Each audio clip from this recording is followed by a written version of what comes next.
Hello guys, today I want to review the Easy Bleed Kit from AliExpress.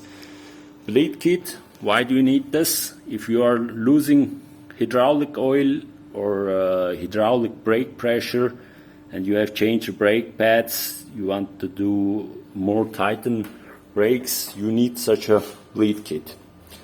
The set comes with the instructions, it's clearly visible.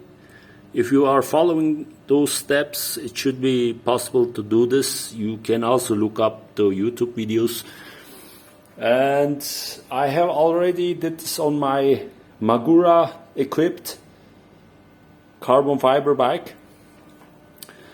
As you can see, I have put already the brake pads out of it, put in a plastic thing.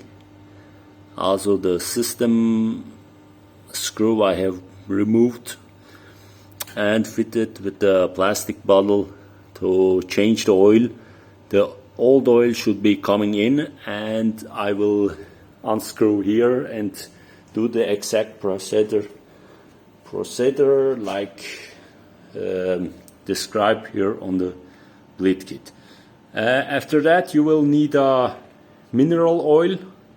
I would recommend to use Shimano mineral oil for replacing your oil fluids. That's it, and stay tuned for more e-bike and normal bike reviews.